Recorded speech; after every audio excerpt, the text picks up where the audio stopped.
Happy Sunday, fun day, everybody. Welcome to another episode of Screen Time Continuing here on this beautiful Sunday evening. And I'm here with the boys. How you guys doing today? Happy Sunday, fun day. Yes, indeed. Happy Sunday. Can't complain. Oh, I can complain. Why isn't my name up on the graphic right before we cut? I know. I got to change it now. I'm Come gonna on. I know. There's no name on the graphic for Mike, Yeah, and there's not a little picture about the movie we're doing tonight. So we know there's all sorts of I know. I'm failing effed up as a things producer. going on today. Yeah. Get your shit together, man. So for Yeah, so we do tonight's- this over and over and over until we get it right.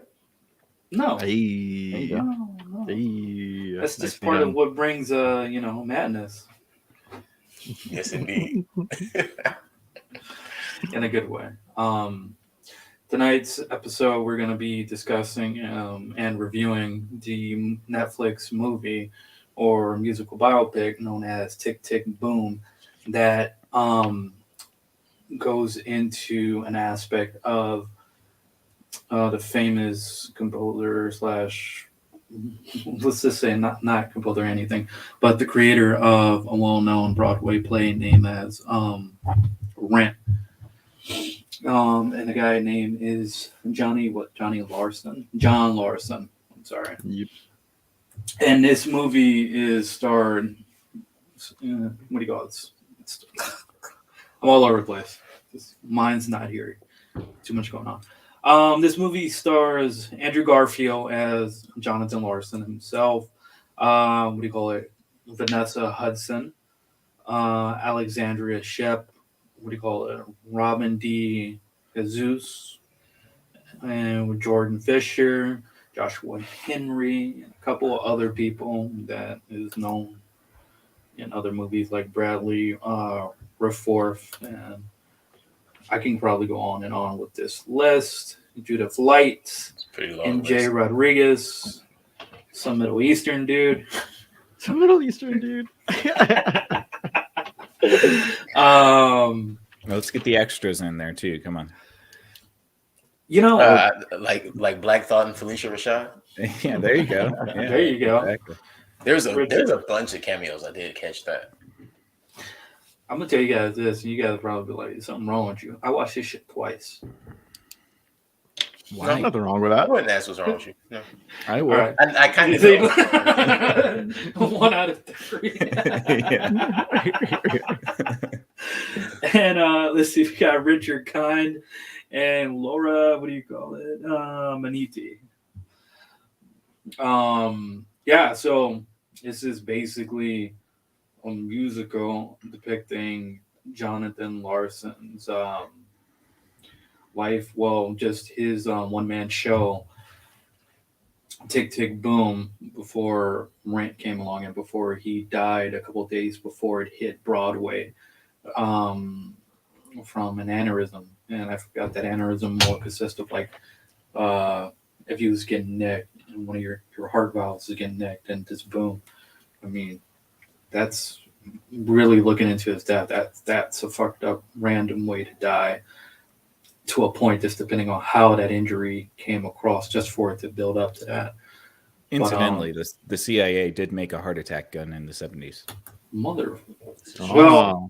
Just so What everybody you- knows.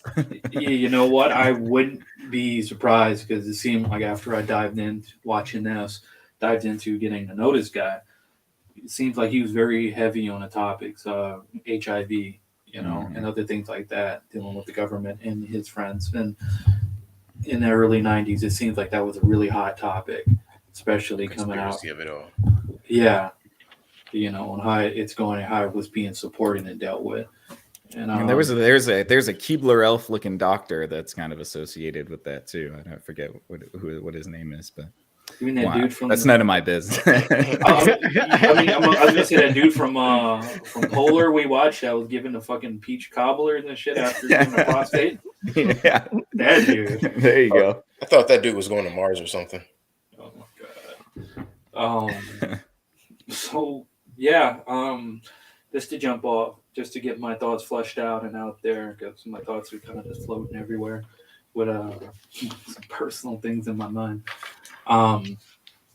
for me, this movie was okay.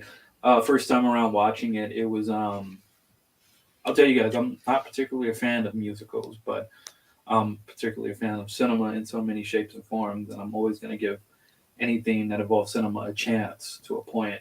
Um, it all depends on the storytelling for me.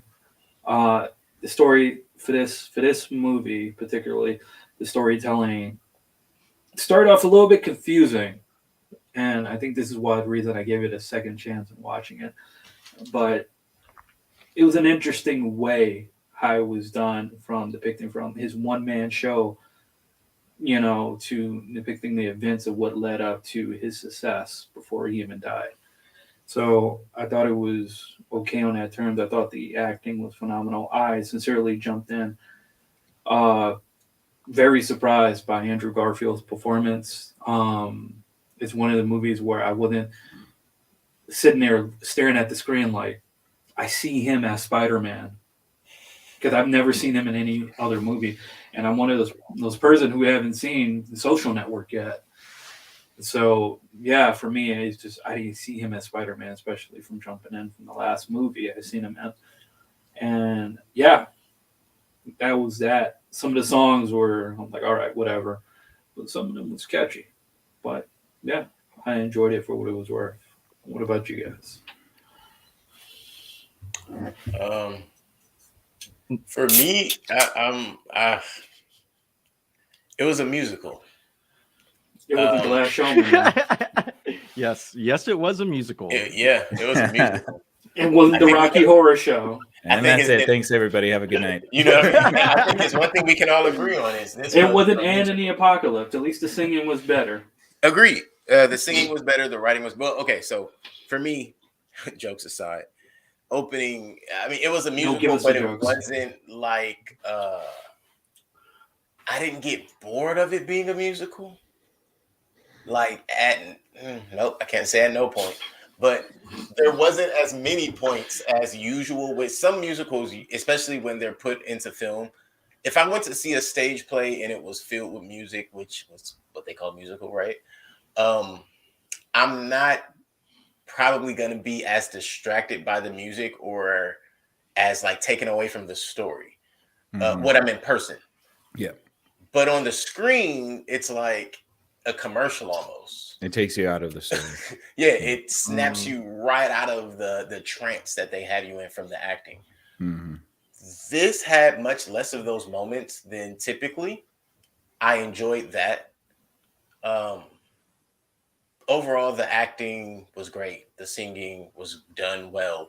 I almost, for a moment, thought we were just watching a stage play, and then you get, of course, the change of scenery and all of that. But I believe that the flash back and forth through the story and through him basically narrating the story as he's giving the show, it did something to meld that distraction that usually happens, to make it not so much, for me at least. I would say it made it more of like a stand-up routine, like a one-man act, even with it jumping back and forth, like that was a part of the narration. So overall, for me, it was interesting but pleasant. And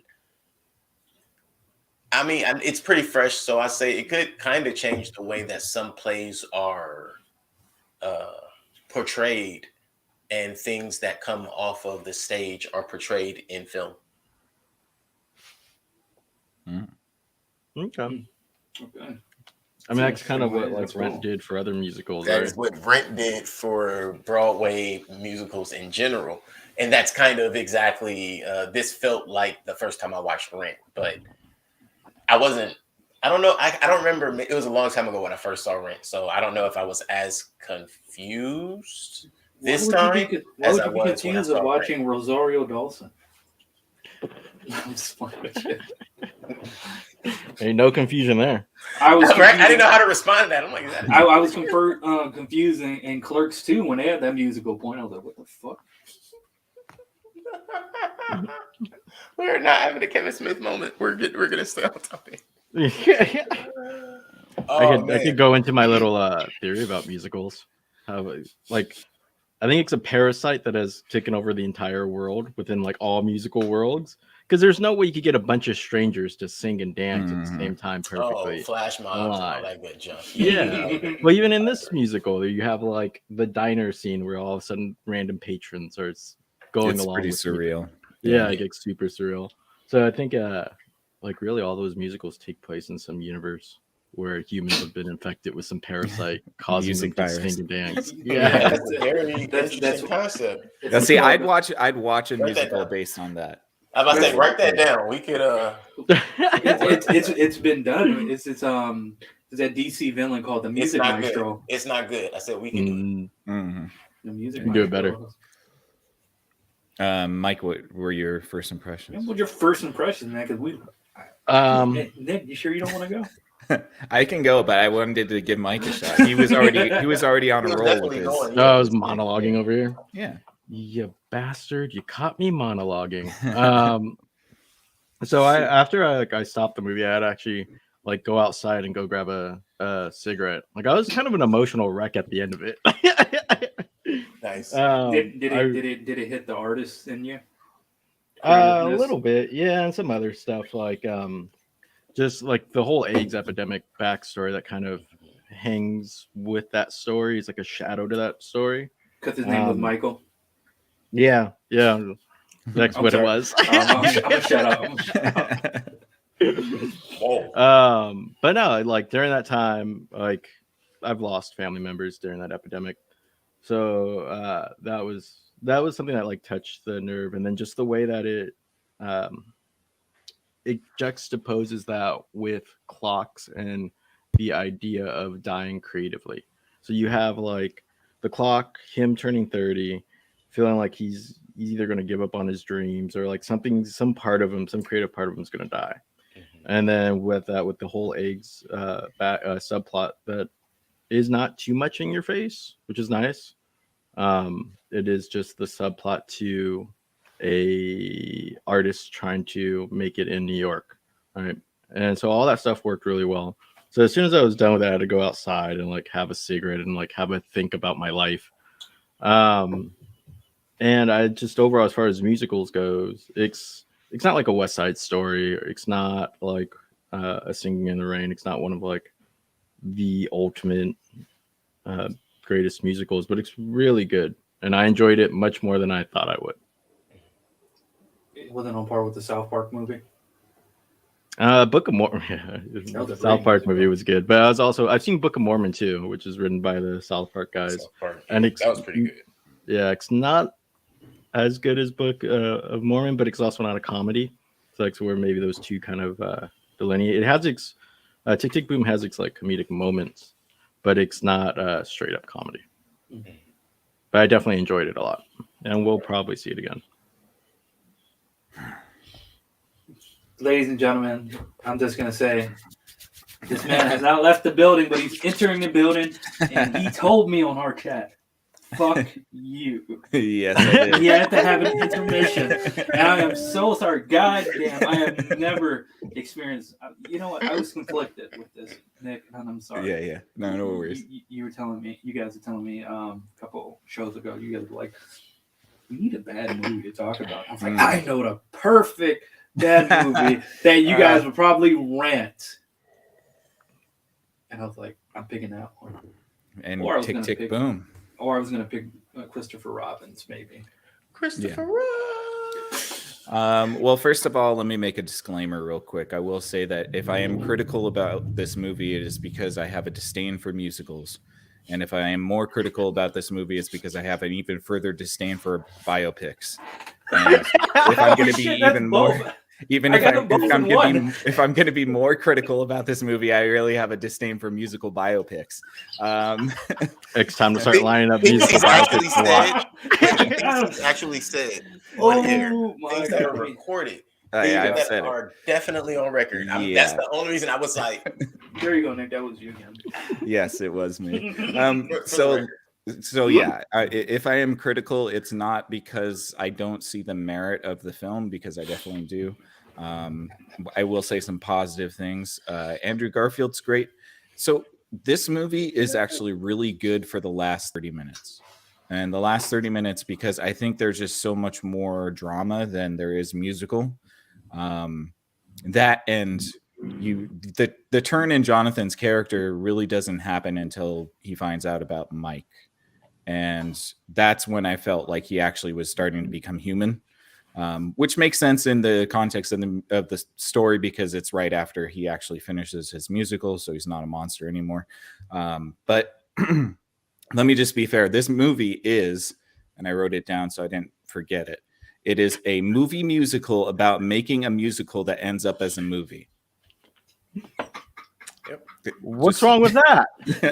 It's like Inception, the musical. It's crawled so far up its own ass it disappeared. Don't forget that all stage plays end up becoming books. Right. I'm sure it's a book somewhere. But so, you know, my joking aside, I think that this movie suffers for about an hour and a half. And it's not that the music is bad. There were some catchy songs. I didn't feel the relationship between Andrew Garfield and his girlfriend. I thought him and Vanessa Hudgens had better chemistry, which is a hot take, because I thought they were going to be having an affair together, just because they had so much on-screen chemistry with each other. But John isn't a likable character. And I like that they say at the beginning that this is all true except for the stuff that John made up. And whenever I hear that, I think this guy probably wasn't a very good guy. And they're sort of whitewashing his history like they did with Freddie Mercury, like they did with a lot of characters that had sort of sordid pasts. And they kind of just paint them out to be saints. I would have liked to maybe have known maybe the grittier aspects to him, because you get to see a little bit of the monster that he actually is. But I think that they whitewashed it a little bit too much. Very so narcissistic, yeah. Yeah, and just, you know, he's manic about his work, and it destroys all of his relationships. I don't think in the real story that his best friend and him were just tight the entire time. You know, I don't think him and his girlfriend were tight the entire time. And they don't show that in the movie. I mean, like, I guess they do end up breaking up right at the end. They also mention it too. Yeah. As she says, you know, I've been unhappy for months, and they tried to do this comedic thing by, well, you're in New York. Who's happy? Everybody's got to be unhappy. Yeah. If this were a darker movie, it could definitely have some deeper messages about mania. Well, it could have definitely been a bit more dramatic in that aspect, I think. But my last bit here is that I'll just say, you know, like, the movie isn't bad in any shape or form. It's just not my particular cup of tea.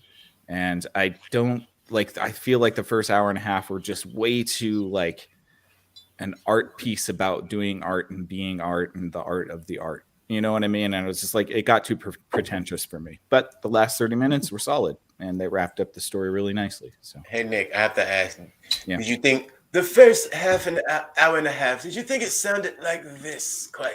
Oh, well, no. It sounded exactly like they showed it in the apartment scene where they're all doing the La Boheme song.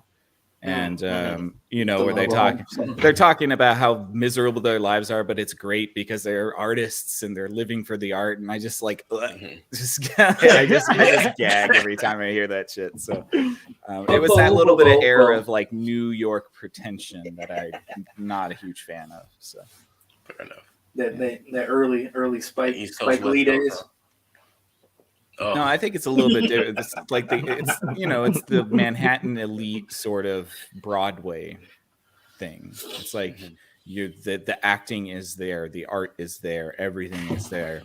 It cannot be found outside of New York because the plebs, you know, can't do the same thing we do, you know, except in Chicago and, you know, LA and Austin and Georgia and, you know, like so many other places. The only thing we got is Pantasia Theater over here, dude. We got Lion King and some other shit. Yeah, there's some interesting stuff in like little black box theaters, but you have to be a little crazy to go check them out. Yeah, that's it gets true. really strange. Or in theater, or just taking really a theater. That's when you just sit in a room and it's just some girls screaming at you for like an hour straight. And that's how it is. I mean, I it's some used to off date a theater girl. Broadway. I used to date a theater girl years ago. That bitch was crazy. Yeah, but I was gonna say that, like, do you think these types of characters find New York, or New York sort of like that theater scene, that whole culture ends up creeping into people and changing them? Because you kind I of think it's both. like in the beginning, um, Drawn. Yeah, he's not that terrible, but once you Mhm. start getting closer to the presentation, he starts throwing aside all personal relationships Mhm. to focus only in on the music, because he's been working on it for like 8 years or something like that, right? Yeah. So this whole time he's been fine, but once he gets up to that point, I think the city starts to change him, and I find that to be true with even things like the film industry or any artistic industry where you have Yeah. deadlines and multiple people kind of Mhm. making all the decisions. Right. Well, there's a certain, I've always believed, you hear people say things like, oh, you have to give your soul to making it. Listen, there's a certain level of humanity that comes with giving your time and your creativity. And it's kind of hard to balance that, I believe. I don't think the average person would really understand how to like do those things. Yeah. You have to And be I could, obsessive. and exactly what I was gonna get Yeah. to. I'm like, I think you'd already have to be the kind of person who you can let go of things that aren't of your own volition. Like if it's not of importance to you, it's not of importance to you. Yeah. And then from that level, the things that are important to you just become further and further from what they used to be, and that is what takes you away from those prior It's groups you used to be with. it's funny you say that because you really think about any success from scratch story from anybody in those type of industries, and it's like there is no gray, and even the ones that started off humble, Mm. sometimes that shit warp them. It's like I think about what's his name, Chris Pratt. I used to watch a lot of videos and about how he started up. And I mean, I've met him and all that other crap, but all the shit that goes on with him now is like, was he really this type of person when he first started off, or this and this? And I mean, you can go on and on about people. And I know I spoke of Spike Lee not too long ago, last show on Off Scene, and I remember telling you, Keelan, that me personally, I couldn't stand that dude, especially in his early off years. But after watching this documentary that was posted on not posted, but put on HBO Max last year, you can see all of that shit that he was so drowned in all and just being so pretentious, like all of that shit just calmed down. And he's like became a different person. So I think there's no middle ground. It's either it's going to change you going in or change you after. Yeah. So Yeah. yeah. And I think in order to have any sort of real success, you have to be so one track minded about it, Yeah. especially in such a competitive market. Like it pushes everybody else around you away. Or, And or I- they're not making it, just being part of that industry. Mm, Mm-hmm. for sure. I've heard that from people that used to work at Disney and come back and they're like working as fucking kitchen cooks, and they're like, "Fuck that place." man." Mm. I'm just far Yeah. happier. Yeah, I'd rather be happier doing this and making less than doing that. And you know what you said, making less, a lot of times you're not even making less. I think that's another misconception, is that work in certain places, you have this astronomically large salary or income base, and you you make like $3,000 more a month, or excuse me, $3,000 more a year, and that's not Compared to really going to the- change it. Yeah, that's not really going to change your cost of living Yeah. or change your style of living. Excuse me. Yeah, Well, like look at Mike in this movie, right? He goes from kind of doing that thing, like chasing the becoming an actor, and then the second he switches into advertising, he gets the lifestyle that he really wanted, Mhm. and kind of leaving behind acting as a whole. And I think that showed in the scene where he's calling himself a mediocre actor. It's like, no, you never loved it. Like it was just there for you. You never loved it. Yeah, but even if you love it like John did, and he died before any of his success could come This to is true. fruition.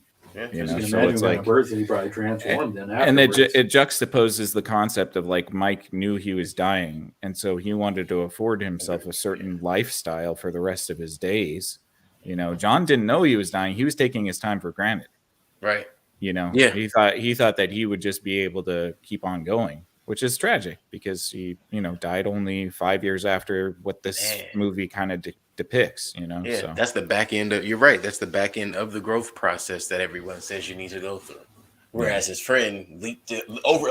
You're right. Yeah, well, because he became painfully aware of his mortality, and it's like, well, yeah, dude, why would I want to live in a shitty ass apartment for my last year on Earth when I can live in this fucking penthouse, and have a decent job that would give me the health care I need in order to maybe fight off this disease. Yeah, that's why I thought as well. He definitely knew more than a few days. Yeah, I mean, he probably found out a few days. But it just so happens that he found out that his life was limited after he already took that job. But it still kind of lines up in my mind, anyways. I thought it was real funny though how John runs in there. He's like, "I need that job back." Yeah, yeah, exactly, I need it, baby. Right. Well, and that's because that's the tragedy of it too. It's like you can spend 8 years of your life doing something, and there's no guarantee that it's going to work. Mm-hmm. And sometimes that's kind of the point, right? Like you just do it because you love doing it, and that's the dream that you have. But it's also very, very sobering to think about the fact that you could work on something for 8 years and then basically it's shelved. You're done. Like Superbia, I don't think they ever put that out into an actual play. No, I never heard of it. I know Tick Tick Boom was his first one, but it's like, Superbia took so much time. You got to think between the, him reviewing or revealing Superbia and then Rent, there's only 5 years. Right. I mean, he actually made something that lasted for 12 years and only half the time it took to make Superbia. It's like years ago, I was at WonderCon, and I got the opportunity to listen to Joseph Gordon-Levitt talk at a panel. And I remember, I forgot which movie it was for. I think it was for Don John later on, and he was speaking about it. And he was speaking about the creative process of, what he endured and how long it took him just to earn that type of money to really start pushing for his own production and getting the things he really wanted to do. And just make out with Scarlett Johansson for 2 hours.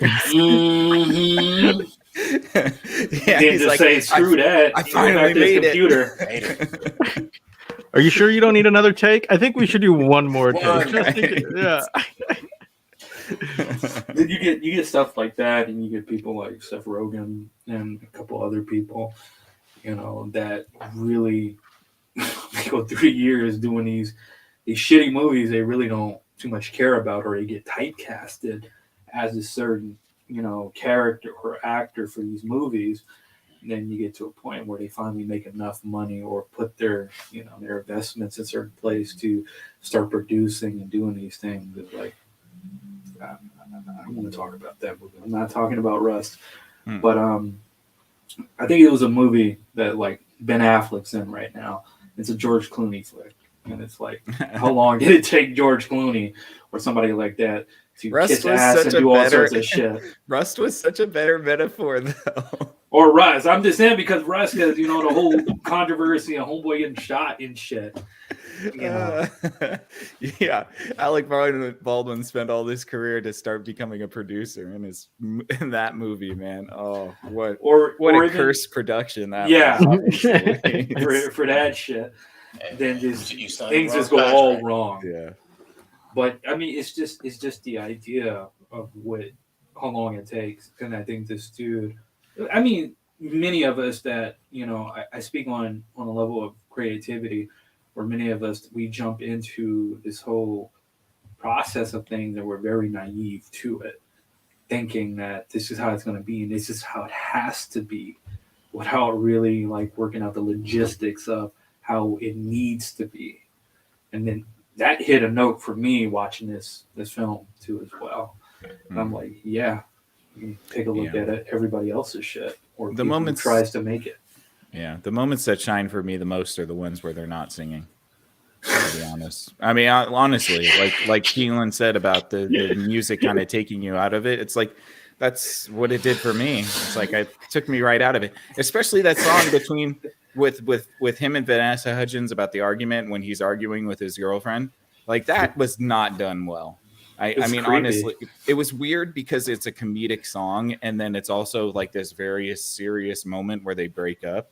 But I didn't feel that moment because the song was so wacky, and they're doing these like big acting faces while they're singing, and everything's like half like You want me to be a little mixing messages here. Unless it was just if it being a metaphor that it was just.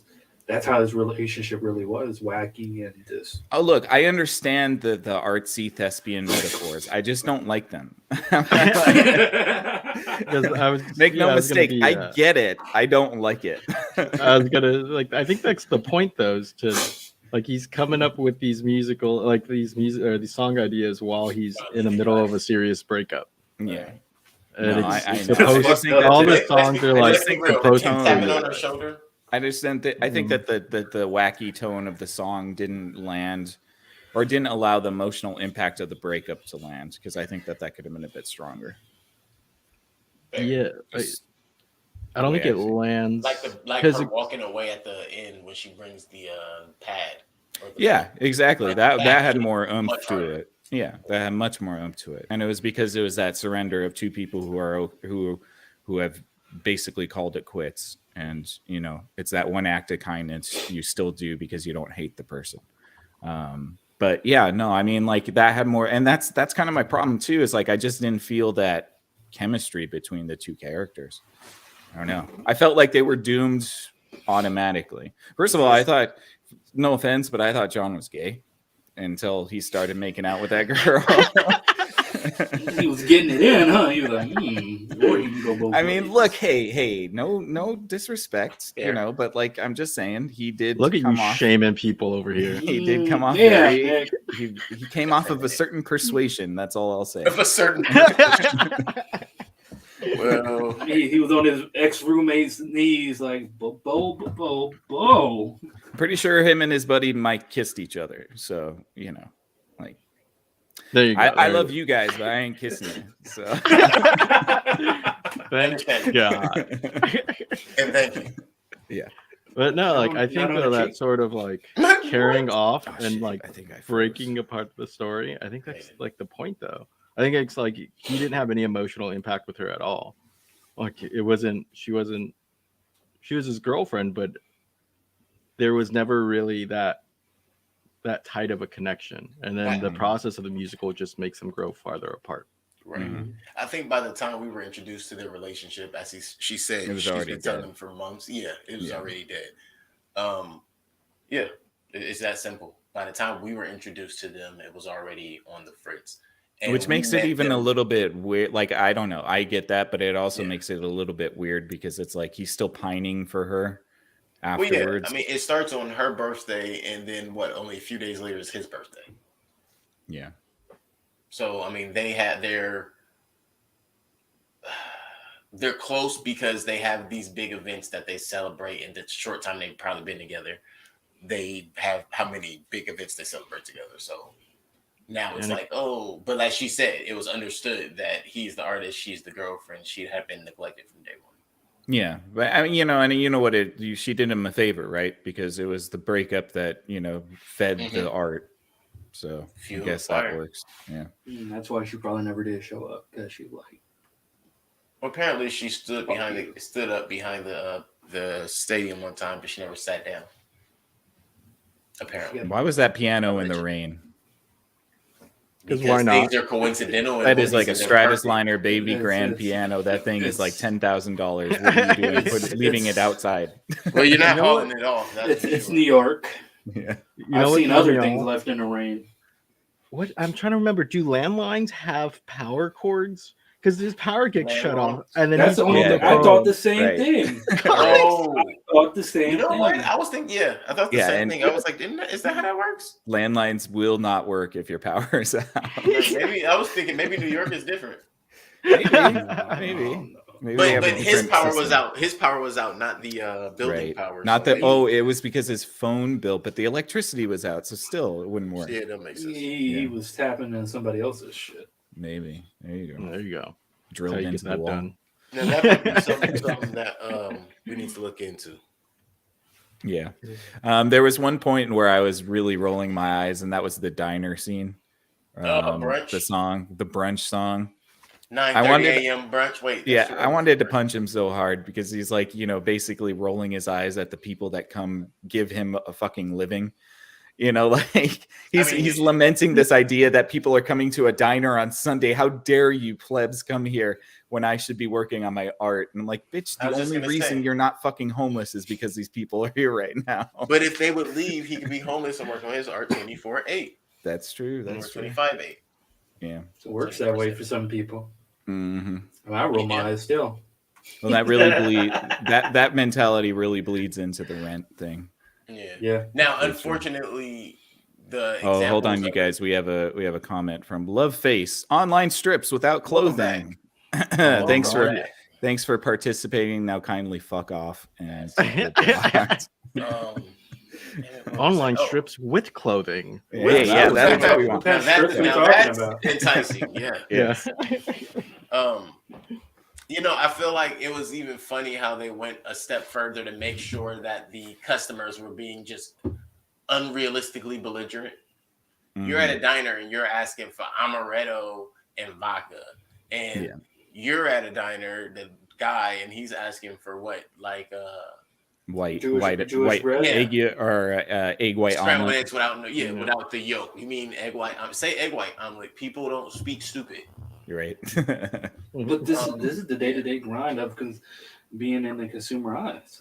And then just assuming Felicia Rashad gonna be in there in the middle of brunch. What? Yeah, playing with me. Well, it's that smarmy attitude I have to like that the affluenza and sort of the sort of like elitism of the artist scene, where they're just like, well, no, we don't want to slave away working, menial common folk jobs. We want to be above. We want to be in the rarefied air. And I agree. This seems a little bit sycophantic to me. Look, I agree. I'm just not making movies about it. See, you guys say that, but that's what our generation is basically theme after. Us as millennials. You speak for yourself. I agree with that. From a social stance, I totally understand what he means. But I don't know, Jonathan Larson fits into that, seeing as how he was 30 in 1990, sir. Yeah. No, that's a different generation for sure. Yeah, he was an exer. That's that 70s shows. In that diner too, though, that song. There's a weird scene where it cuts to like Andrew Garfield and he's outside, and it's like a close up of him, and it looks like he's on a green screen.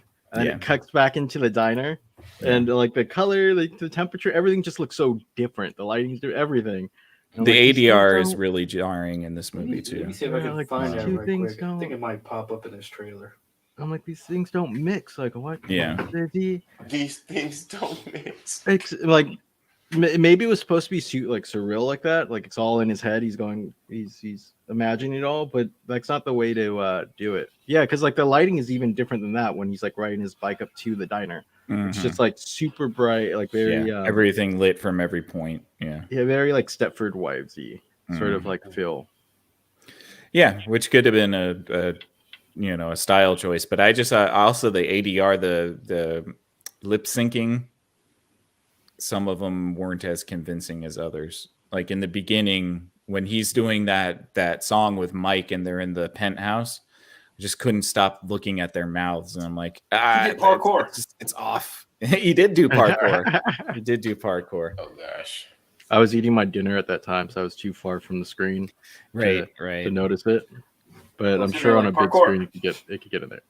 Well, it's also like the way they do the audio too. Like the audio is in studio audio. You can tell that all of the singing done is in studio. So they don't even try to make it seem like the character's actually singing in the environment they're singing in. So it's like when they're singing in that penthouse, you can just tell like, all of the songs are just coming, they're being canned in through the audio or whatever. And it's all from a studio. It just doesn't make it feel as organic. I think they did that better with Rent, to be honest, where like they were able to sort of make it feel like they weren't just overlaying audio tracks from a studio onto the actor. Yeah, there's in modern movies, I think that's like that, and the use of auto tune is becoming a Yeah. huge problem. Yeah. Because everyone gets auto tuned, and then everything's done in the studio. Right. How else do you expect T-Pain to get paid? Homie's not like relevant enough anymore. I was gonna say, What are we talking about? I don't know. You talk about T-Pain. I avoid that type of stuff. What do you mean that type of stuff? That type of stuff. I say we're talking about a guy who's like currently trending like number 5 or something on Twitch. I don't know. Them people. Twitch people.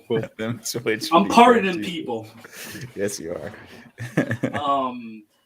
What I did notice about the movie second time around, I was like, this. I don't know if the camera or the system of it, like certain bits of it, through the storytelling, was like kind of shot like it was from the 90s or something. I don't know if anybody noticed that. With the They purposely did that. All of blended, all of the flashbacks were on like a 35 millimeter.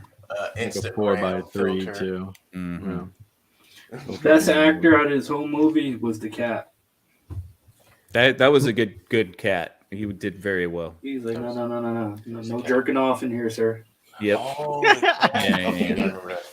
When he was cleaning up the crap, that was a good look the cat gave him. I forgot about this that is what cat. I have to deal with every day. it's like The homeless cat. you roast out. Yeah. Let's see what else happened. It's better than that Guns Akimbo scene with his dick out. Oh well, that rap scene was a little bit cringy too. Go yeah. up all the time for no reason, huh? I'm gonna bring it up. Kimbo. Yeah, you just I see watched Andrew Radcliffe's dick, 15 dude. minutes of it. Just 15 minutes of it? Yep, and then I had to That's turn what it off. You didn't care for it. It was beyond. We could have a Guns Akimbo episode, but I would be very angry throughout the whole episode. You missed I thought we it. have one. Yeah. You missed it. Oh, thank you. Yeah, we Dodging have it. bullets over We've done it here. already. We can do a recap. You want to join? Yeah, let's do that. I'll come Guns back to Akimbo that. Let's too? do that. Guns Akimbo remix. There you go. Eating alley weenies and shit. We could all give real length responses this time. Okay. Mystery Science Hey. Theater. Yeah. Do you guys have anything else that you wanted to bring up? I'm good. I had a few songs that I did like in this though. I'm Was it listening. all like None of Sorry. them. No. Really, you didn't like any of them? No, actually, I liked a few. I did like the couple breakup song. I just didn't like the scene that it was overlaid with. I think that the song was actually really good. What was the other one that I liked? The You like last the song, acapella Did You song? Cry? No, it was the one where they were doing when they first started practicing the black dude and that Latina chick that they were doing. They were talking about The High School Musical chick. No, the other one. No, the that's other Vanessa one. Hudgens, right? Yeah, there was a I know certain the one song. you're talking about. When It they were was a- standing at the piano and she Yeah, had when they're really high standing at pitch. yeah. I like Yeah. that one. Any I of did them. think I that do some that. of the songs could have been more on theme for the musical. It's like it didn't. Sometimes the songs didn't feel like they belonged in a musical about like a dystopian future. Yeah, it's like a Fall Out Boy title. Fall Out Boy used to do that with their titles. Like, your song has nothing to do with the fucking title of the song. Oh, right. Like That's a Coheed and Dance. Cambria. Yeah. Panic at the Disco did that. Yeah, them two. Yeah. Man, Two different groups, huh? that sound alike. Good Charlotte and that other one. It was a phase, all right. Blink-182. It It was a phase. It was the burlesque pop rock phase. Come on. The Killers, Panic at the Disco, Fall Out Boy. Yeah. And surprisingly, all them foods are playing this year. Hey man, the Killers is still the first Killers album is incredible. That's a No, really great Sam indie rock Town album. is the best. Sam's Town. Jesus, that's like Second 90. album. That's the third album, isn't it? No. Human. The one with Human is the third Oh, album. no, That's that's Mike's right. favorite That album. song. That's a rap. That's a rap. He said, "I quit." Are we human? All right. Or well, are yeah. we dancers? Wow. I thought we said we weren't going to sing on the show. Oh no. Well, we I have- thought Damn, so. Look, the musical did it. The musical did that to him. Yeah. He did like it. Yeah, In October, yeah. they'll be at the SoFi I got the Stadium. virus. Sorry. Yep, there it is. October, baby, SoFi Stadium. You go see them. The Killers? Wow. Yeah, they could be there. Nah, they probably wouldn't even play any songs I recognize anymore. Like No, again, that's that's all like the they're gonna first play. album. Synthesizers over their instruments, little auto tune on their voice, as Dejan referenced earlier. I think Hey, no, you Samstown made actually was the the T-Pain reference. What are you talking about? Yeah, the I think- auto tune reference. Samstown was the only like I think that was a decent second album, but yeah, the first album was the best. Anyways, I'm getting off No. track. No, Talk about the continue. Anything else you guys want to say? I thought the Jingle Group situation was funny as hell Oh yeah. because they were loving him Oh, until he right. decided to be a dick. Yeah, Like how yeah. like Literally. corporate, I can see myself. I do like that comparison between like what corporate considers as creative Mhm. versus what might be actually creative, and I think it's supposed to Yeah. juxtapose that. Yeah. And then they didn't like his joke at the end because it wasn't positive or friendly or anything like Or that. PC Mhm. enough. But their product wasn't either. Their product could cause you to go have a brief hospital visit Yeah, Mhm. yeah, pretty much. as a substitute, as like a fat substitute, right? It's like you using glyphosate for cooking oil. Yeah. And so yeah, I did enjoy some of those juxtapositions though in it, but that just might be me sniffing the farts of the movie and enjoying the pretension. Yeah, I mean, look, if you're into that type of stuff, it's a good movie for you, to be honest. Like if you like that stuff, that's like I know what the audience is for sure. Hollywood talking about Hollywood or New York talking about how New York, like I hate New York for how fucking much they love themselves. Like I just Even when they're out of the city, they talk about bugs how the great crap New out York of me. is. Oh my god! Like, well, why don't you move back to New Stay York? there. Stay there. Yeah. Don't there. come here. Don't summer over here, okay? Or winter over here. But they have to. All right, you guys are sound like my wife right now. Leave me alone. Yeah, no, that's how they sound when they talk about us. So, nah. I mean, I love my time in New York, but As they say, keep I wanna that go same back. energy. Then move What back about- over there. Then no, I'm just kidding. what about orgies? What? You said Energy? I don't think anybody said. Oh, I anything thought you about said that. orgies. No, I was mentioning how Stephen Sondheim was an interesting addition to this movie. Is that the real one? I don't think Yes. The real one. No, that was the real Stephen. Yes, that's the real so. Oh, one. okay. That's why So I he thought it was- was interesting. So he would have been significantly younger when he was actually I'm doing sure, this. I'm Yeah. sure. And it's funny because I thought the only thing that he had done was Sweeney Todd. It's like, oh no, that's just the only thing I know. Oh yeah. I mean, it's done. Yeah. He's like Mr. Broadway, apparently. Mhm. I forgot about that musical. Yeah, That musical Sweeney makes Todd. me hungry. I love that. Oh Mm. god, That makes me so hungry. Meat pies. For I just like the Sweeney Todd, Office there- version of the Sweeney Todd musical. There's an Office version. Gotta go see that. Yeah, there's a whole episode of The Office where Andy is I in didn't see Sweeney that Todd the episode. I've musical. never watched The Office. except the Oh first two yeah, I know. episodes. That's right. I'm talking to people who don't watch The Office. Sorry. Michael, I have, barking up the but I wrong don't remember tree here. never. I see clips on the YouTubes. That's all you need. Right on the As my tubes of the attention U. span. YouTube. All What's you the- need. What's the one guy's name that don't say nothing, but he always say that one thing, but he sleeps sometime? You know, Stanley. Stanley. That's my favorite character. Stanley. Um, Yeah. And I think too. Well, I guess like apologize. Andrew Garfield. Have you ever seen Never Let Me Go? No. No.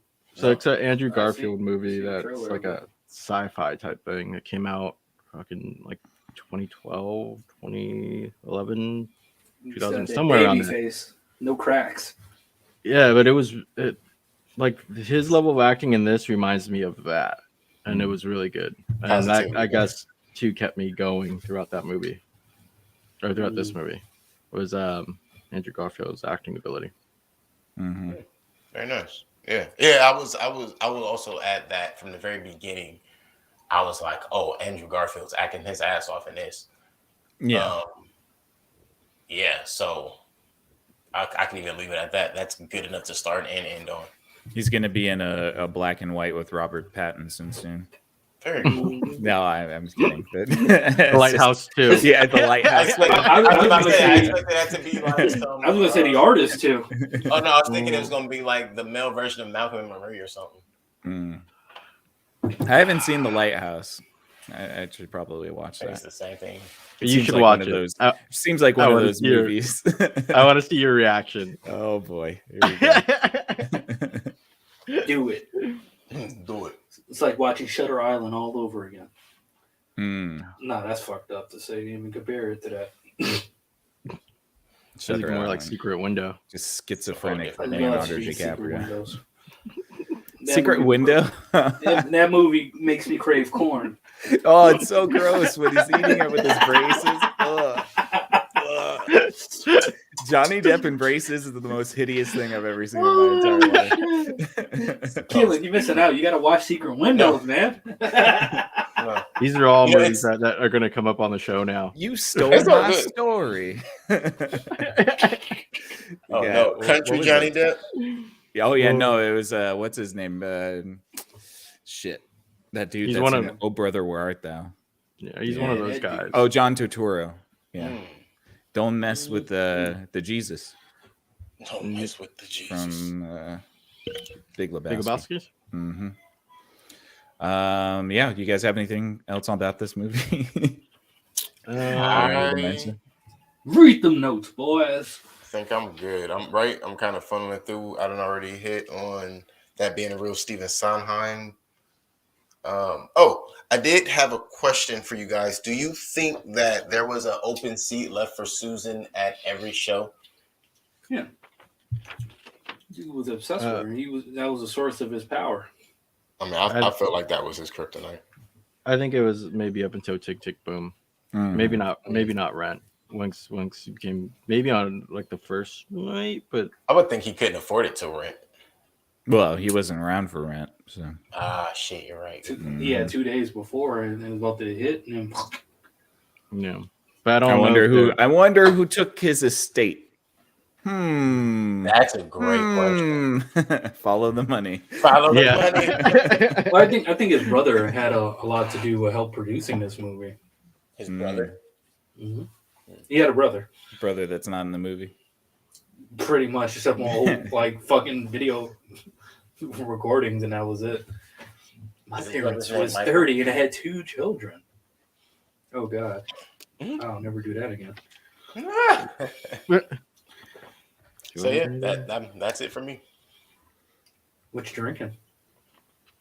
who? What's your Oh, number? this is some stress relief tea. Hmm. Yes, indeed. What In you a stressed thinkering about? mug. Me? In a Nothing. in a fingering mug. Thinkering mug. Oh, Thinkering. in a thinkering mug. Okay. Yeah, no, I don't think I have nothing Get else your that's merch. coming to mind. It was popping in and out of my head. There was one other thing, I guess, but it's gone now. Ass And it's crackle gone. pop. And it's gone. And it's gone. All right. And We're gonna put your $2,000 in a CD over here. Let's get a 2.5% interest over 1 year, and it's gone. Cool. Well, let's get to our ratings then. There we go. Some Vic Chaos. Mhm. Who wants to go first? Who wants 1, 2, to 3, not it. first? Not it. I'll go first. Victor Chouse goes first. Let's see. Victor Chouse. Okay, with your fingering mug over there. Your thinkering mug. I'm sorry.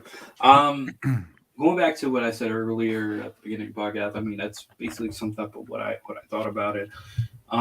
Me jumping into it, it wasn't bad. It wasn't horrible. It was good. Had its moments. I will tell you guys this: watching it twice. The first song. Love the narration at the beginning. Once the music started playing, the energy of that music was just so fucking strong. I was just like this fucking ball of glitter in my face. But about it, I give it 7 out of 10. Just All right. I've That's never heard anything be described as It's a a ball, ball of of glitter. And then only get a 7. That's not a ball. All up in my face. no, Okay. just that one song was like so high in energy at the very beginning. It was just like, God damn, dude. It was like, He got it. All right. So With Yeah. glue. that's not a 7. That's at least a. Not it. Did you say an 8? Not Are it. you giving it an 8? I think that's Damn. Have fun, Mike. All right, just for that, I give it a 7.5. Oh, Jesus. I'm gonna Y'all, write y'all are it. playing. I Y'all could speak No, race no, to we- this shit and give it a 10. Now we've And, fudged the as long as scores. it stays at 0.5 increments, we'll be okay. Give me an increment. Mike, go for the increments. I'll give You it love the a increments. 8.33333, repeating God. of course. That works. Oh, wait, There you go. but that actually works out. That works. No, but like I said, I Do it. really did enjoy it. I did like some of the songs. Unlike Nick, for me, it did feel a little confusing, like the juxtaposition between like the songs and the scenes at now and then. But it felt like it was supposed to because it's like a one-man monologue sort of thing. But like I was buying into the pretension. I was sold on it. So I think at the end, yeah, the acting was real good. Outside of some weird little technical things like the green screen and a little bit of the ADR and auto tune type stuff, which is in every damn movie now. Like I'd give it like an 8.5. My boy. I'm sorry. That's racist. Don't do that.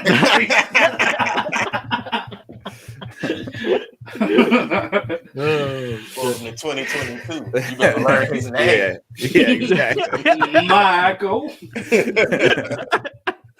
Oh man, I'll take the lead on this. All right. Well, Nick, we'll let you go on. ahead and break I'll everyone's balance heart. this out. Don't worry That's right. about it, guys. Yeah. That's right. Yeah, at least it won't be a 0. There's always Maybe it a will. German judge Yeah. somewhere. Not like Anne in the Apocalypse, 0. Oh, yeah, no, not at all. Hollywood ending, baby. So for me, I liked this movie. Like I said, I could actually watch it as a movie and not just as a musical. Didn't dislike the music. Didn't dislike anything really in this movie. Yeah, I'm gonna still have to go ahead and do it to you, man. It's a musical. I guess I'll give it an 8.5. God damn. That's Yeah. scary. Yeah, I teared up too many times and got like we've been honest, and I have to be honest. We know emotional, getting you in your feelings. It throws a little extra points on there, and this did that. It hit home. It made me think some things through. It made some things real that I've never even had to live through. But just to even have to consider being in certain positions and having to deal with the loss of friends and certain struggles at certain times in life, yada, yada, yada. Being over 30, I know what it's like to be approaching 30. And I could only imagine to have all of those other whirlwind things kind of on your doorstep at the same time. And that was beautifully portrayed, I believe, in this film. Mm, I'm not over 30 yet. nice. Have fun with in that. there yet. Have fun. One day you'll get there. Let us know if you need any Shut advice. up. Shut up, Michael. I know those 29 birthdays. They come around every year. Yeah. I've been 29 for the last 5 years. Don't worry. All right. Let's We don't see. speak of it. Okay, so let's see. I enjoyed. I look for what it is. I enjoy what this movie did. I'm not gonna say that like it's bad because I'm not stupid. I know that the acting is good. I'm not a huge fan of the songs. I liked a couple of them, but the story was just. Pardon me. It wasn't strong enough for me for the first hour and 20 minutes. It wasn't. I didn't feel like there was enough going on, maybe. And maybe that's just because you're only supposed to focus on him and his sort of frantic, struggle to get to his play or whatever. But even that to me kind of hung on a small thread because I'm like, okay, so he only is one song away from doing this. What the fuck are you procrastinating for, dude? I mean, honestly, you got it done 11 hours before your show. Like, bro, you made an entire musical. You can't get the last song done? You can't rush inspiration, bro. Like, it's not like he created the entire musical in 7 days. It's just he had one song that he had to fucking do. He created music within itself. Composed it and the lyrics. And he actually had I think a month damn near to write just that one song. Yeah, but it was supposed to be only like, I guess it was like a couple weeks or whatever. But yeah, I mean, it was one song, dude. Like it would have been one thing if it was like you're producing this entire new thing and you're, doing it within like a month or whatever. Then I'd be like, oh, okay, that's really, you got to be under the gun with that. But like one song and then doing it at the last hour. I mean, and the fact that the movie doesn't even really give a whole lot of attention to that one song. Like it gets its own little aria for like 2 minutes, but that should have been a bigger linchpin in the whole story to me, because like that was this struggle for the first hour and a half. The second half hour was great. There's a lot of deep drama. I think that once Michael comes out as having HIV, I think that really kind of changed the dynamic of the story. And I think that was really heartfelt. I felt like their friendship was genuine. And so I think that was probably the strongest connection I felt in the movie. But overall, I mean, I don't know. I probably won't watch it again. I understand why it's good. I understand why the acting is good. It's just not my cup of tea. So it's going to get a 6 from me. Want some sugar with that? Some sugar with my salt. 1 or 2 lumps. I think whenever Nick comes over, I'm just gonna have that movie. Yeah. Just playing in the back.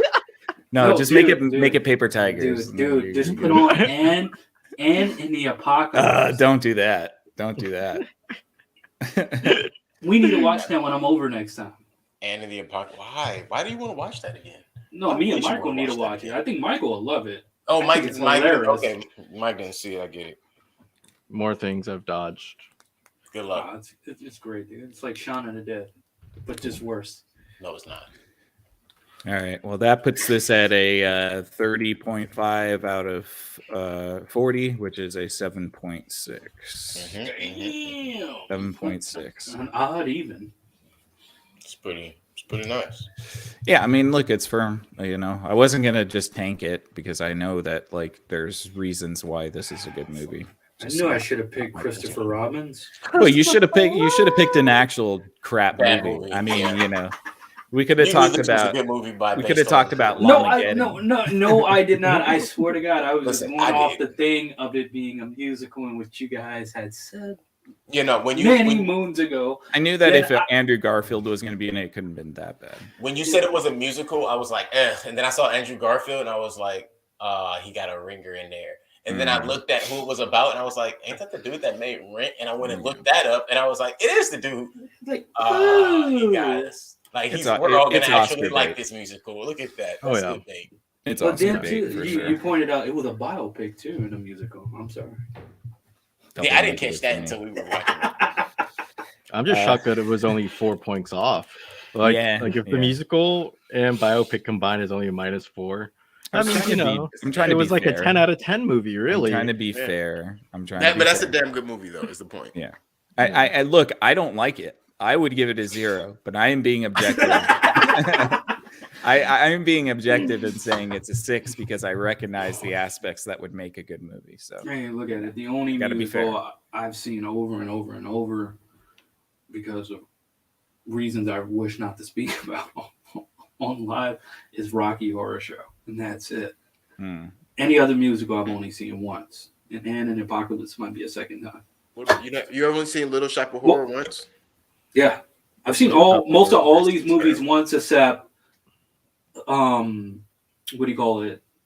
This movie we're talking about now, and Rocky Horror. But I've seen like the stage play over and over because I used to date a girl that used to do that shit.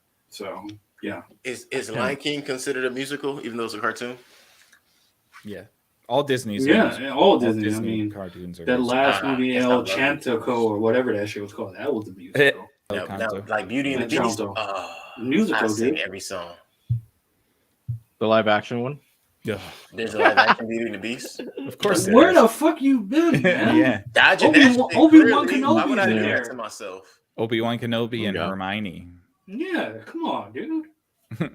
That's what sold me was just Obi-Wan. Hey, you want to hear some great auto tune? Go see that live action. There you go. Yeah, exactly.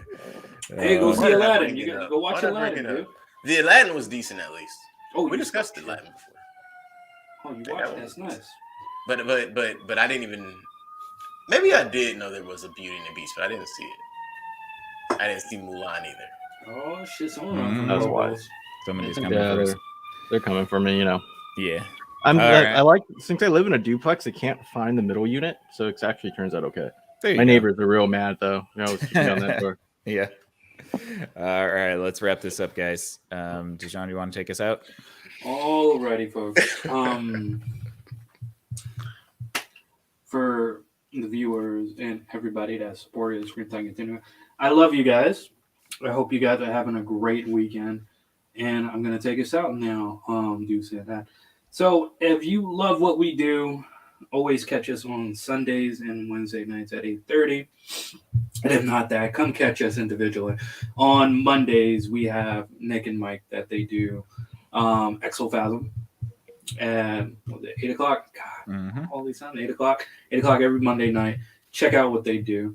Then, if not, on Mondays, you can also check out Keelan on If Numbers Can Talk at 8 o'clock as well. On Tuesdays. On Tuesday, no, did I say Monday? I am so sorry. I'm still not completely here. On Tuesday nights at 8. And you see what his fancy tinkering. Then if you feel wholesome and you want to check anything out I do, which will be limited and more so, you can catch me on Twitch and YouTube with Strawberries and Coffee for some gaming action. So with that being said, and if you don't want to check us out individually and you just love seeing us all here, and you just want to hang out with us, just check us out here on Screen Time Continuum on, like I said, Sundays and Wednesdays at 8:30. Thank you, folks, and au revoir. Good night. I am the mustard. I'm Nick. I'm Keelan. Headphones. Good night.